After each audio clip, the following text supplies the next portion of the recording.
सभी को नमस्ते जी। आज कुछ ऐतिहासिक बातों पे बात करते हैं। तो वीडियो सिर्फ 4-5 मिनट का होता है मेरा। पूरा वीडियो देखा करो भाई। वीडियो को लाइक किया करो, शेयर किया करो, फॉलो करो, चैनल को सब्सक्राइब करो, बेल आइकन को दबाओ और कमेंट बॉक्स में अपनी राय को ज़रूर रखा करो।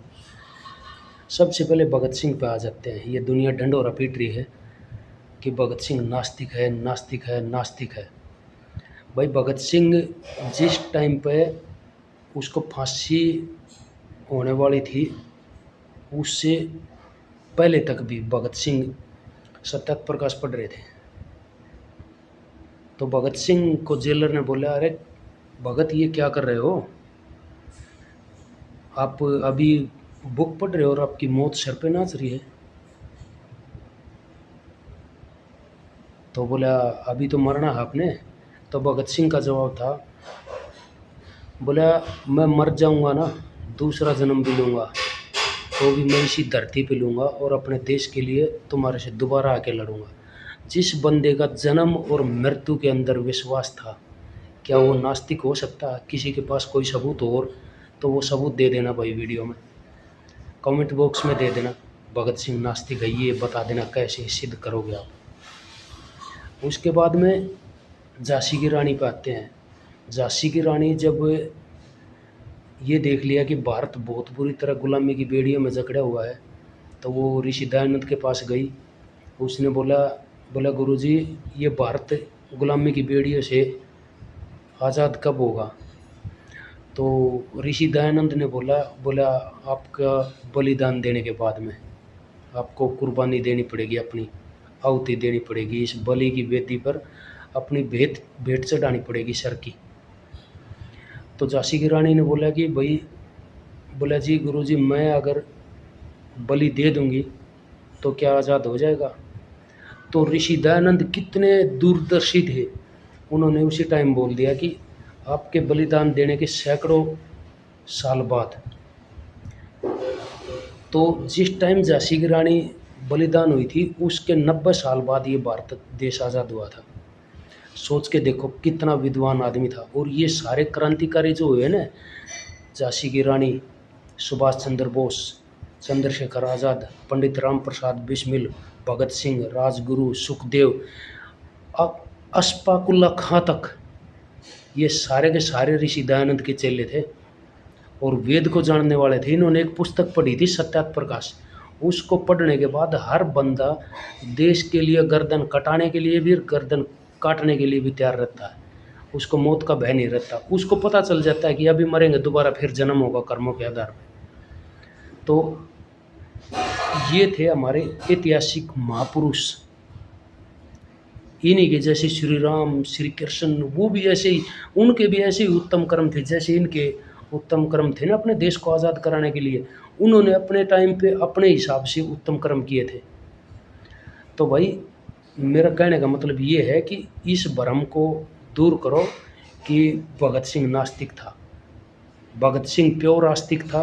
किसी भी आर्य समाज के अंदर जाके देखो, भगत सिंह की, उनके पिताजी की, उनके दादाजी की, सब के चित्र लगे हुए हैं और उनकी जो शब्द उन्होंने बोले थे वो आर्य समाजों में उनके चित्र के नीचे लिखे हुए हैं।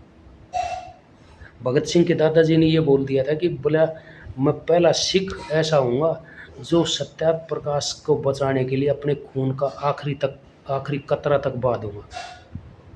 ठीक है। तो भाई ये सब क्रांतिकारी वेद की देन है।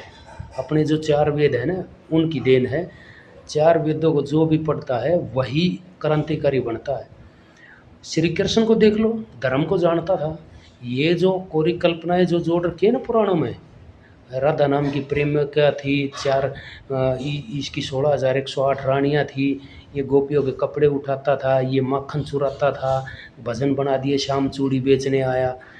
ना तो इसने चूड़ी बेची, ना इसने माखन चुराया, ना इसने गोपियों के कपड़े चुराए, ना इसने राधा नाम की कोई प्रेमिका रखी। इनकी एक ही पत्नी थी जिसका नाम था माता रुक्मिणी। ये बातें मैं पहले भी बता चुका हूँ। ठीक है। और माखन कैसे चुराएगा? गोकुल के अंदर उसके पिताजी की सबसे बड़ी गौशाला थी उस टाइम पे, जिसके घर में इतना घी दूध होता है कि वो अपने बच्चे को घी दूध के लिए चोर कहलवाएगा क्या? पॉसिबल है? खुद की ये बुद्धि यूज करके देखो हिंदू समाज, और तब आप जाके इन दुष्टों को जवाब दे पाओगे। तो ऐसा कुछ नहीं था। और वो भी देखो वेद का पढ़ा हुआ कितना बड़ा धार्मिक आदमी, उसने स्पष्ट बोल दिया था एक औरत का अपमान जो हुआ है ना, उसका हिसाब 101% होगा। और उसने उसका हिसाब कर दिया था। उसने बोल दिया था कि औरत का जब भरी सभा में अपमान होगा है ना, तो इससे बड़ा अधर्म और कोई नहीं होगा अभी आगे। ये अधर्म की प्रकाष्ठा है। अब इस अधर्म को ख़त्म करूँगा और धर्म को पुनर्स्थापित करूँगा। लेकिन उस धर्म युद्ध में सारे योद्धा, क्षत्रिय, विद्वान काफ़ी हद तक मारे गए। उन्होंने तो धर्म की स्थापना कर दी थी, लेकिन आगे धीरे धीरे धीरे धीरे जाके गुरुकुल ख़त्म होते गए। और अभी देख लो क्या हालात बने हुए हैं, सत्यानाश हो रहा है देश का। धर्म को तो जानते ही नहीं, बिना मतलब कि पुराणों में जो लिखी हुई बातें हैं, झूठ किसी ने लिख दी, आधी अधूरी बातें लिख दी, उनके ऊपर लोग एक दूसरे को कुत्ते बिल्ली की तरह लड़ रहे हैं। कोई बोल रहा है ऐसा कृष्ण था, ऐसा राम था, ऐसा शिव भोले था। अरे पुराणों के अंदर तो सारी की सारी भाई साहब 50% तो झूठी बातें बाद में लिखी गई हैं। मैं पुराणों को झूठ नहीं बताता। ये पुराण, ये रामायण महाभारत, ये हमारा इतिहास है। हमारा की मतलब हमारे पूर्वजों का, अपने दादा परदादाओं का इतिहास है ये। तो उसमें कोई भी अगर गलत चीज़ लिखी गई है तो वो बाद में लिखी गई है भाई। वो किसी का कोई स्वार्थ होगा, कोई भाई अपनी दुकानदारी चलाना चाहता होगा, उसने लिख दी।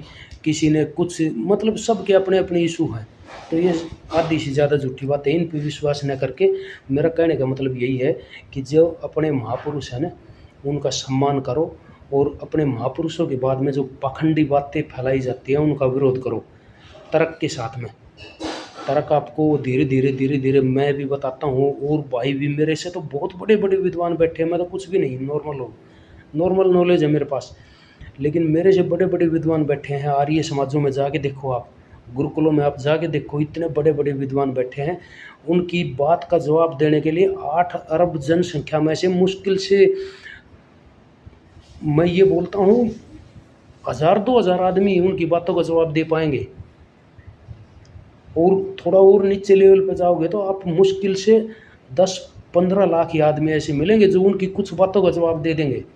इससे अलावा तो 8 अरब में से टोटल 7 अरब 85 लाख जनसंख्या तो ऐसी है जो उन विद्वानों की बातों का जवाब ही नहीं दे सकती तर्क संगत। आर्य समाजों में जाओ, आर्य समाजों में पता करो, आर्य समाज से संपर्क करो, धर्म की शिक्षा लो, धर्म को जानो, उसके बाद में विरोध, आप दुष्टों का विरोध कर पाओगे। ठीक है भाई, नमस्ते सबको।